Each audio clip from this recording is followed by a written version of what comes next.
et bienvenue à tous. Au sommaire de ce flash économique, cet avant-goût du sommet de l'entrepreneuriat prévu en novembre prochain à Marrakech. Une conférence de presse sur cet événement a été organisée hier à Rabat en présence de la ministre déléguée aux Affaires étrangères, Madame Barka Bouaïda, ainsi que de l'ambassadeur américain, son Excellence Dwight Bush.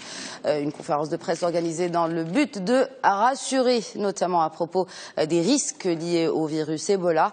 Le 5e sommet de l'entrepreneuriat se tiendra comme prévu du 19 au 21 novembre prochain à Marrakech et il y aura un dispositif de vigilance, a affirmé Barka Bouaïda. La ministre déléguée a également mis le point sur l'importance d'un tel événement pour le Royaume.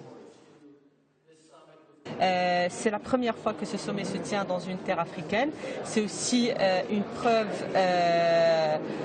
de la relation maroco-américaine qui s'inscrit dans le cadre d'un dialogue stratégique. C'est une action qui vient consolider ce dialogue stratégique existant entre nos deux pays. C'est aussi une occasion pour nous de faire connaître et de promouvoir tout ce que le Maroc a fait, de développer encore plus l'attractivité marocaine, d'attirer des investisseurs étrangers et aussi de développer une plateforme entrepreneuriale pour les jeunes et pour les femmes au Maroc qui s'inscrit surtout dans dans l'esprit d'une nouvelle génération et un esprit plutôt innovant.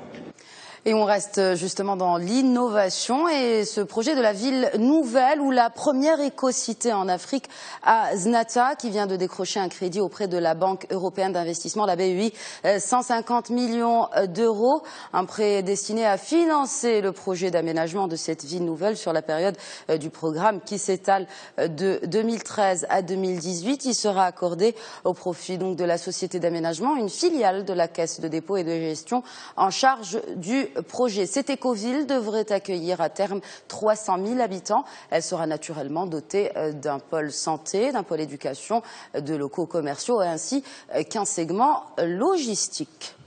Et une autre filiale de la CDG, son bras immobilier, la CGI, dont le conseil d'administration a donné le feu vert pour la radiation de son titre de la côte casablancaise, et ce, après la requête du ministère de l'économie et des finances.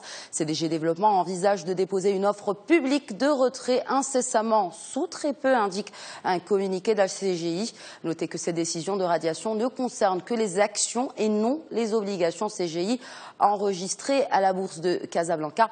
Le gendarme de la bourse n'a toujours pas validé la recevabilité de ce projet.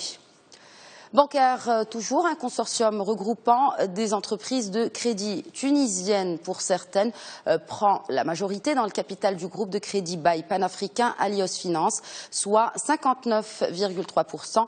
Notons qu'Alios Finance opère dans 9 pays d'Afrique subsaharienne.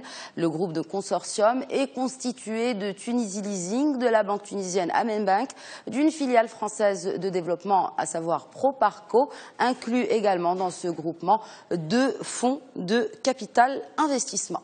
Et on reste dans le secteur et en Afrique toujours. La filiale sénégalaise de la Bank of Africa vient de poser ses conditions au sujet de son OPV, son offre publique de vente qui concerne 200 000 actions. Ainsi, l'OPV sera matérialisé à travers 170 000 nouvelles actions destinées au public pour un prix unitaire de 30 000 francs CFA. Et un petit crochet par le marché de l'or noir. Le baril peine à remonter la pente. À Londres, le Brent se stabilise légèrement au-dessus de 86 $ le baril, tandis qu'à New York, et en dépit d'une tentative de rebond, le brut léger américain reste sous la barre symbolique des 83 $. Et puis, au lendemain de l'annonce qui a choqué le monde entier, la mort du PDG de Total dans le crash de son avion privé en Russie, le conseil d'administration s'est réuni hier et c'est un duo qui prendra les rênes du groupe français. Il s'agit de Thierry Desmarest qui a été nommé au poste de président et à ses côtés Patrick Pouyanné nommé pour sa part directeur général de Total. 46 millions de dollars pour 14 petits cailloux, des cailloux qui ont atteint pour certains 239 carats. La vente a été effectuée par la compagnie de diamants canadienne Lucara Diamond Corporation qui détient 100% de la mine Karowe au Botswana. Elle est également cotée à la bourse de Toronto. Et dans un communiqué sur cette vente exceptionnelle, Lucara a fait savoir que quelques diamants ont été adjugés à plus de 8 millions de dollars pièce. Et c'est en éclat qu'on se quitte. Merci de nous avoir suivis. Excellente journée à tous.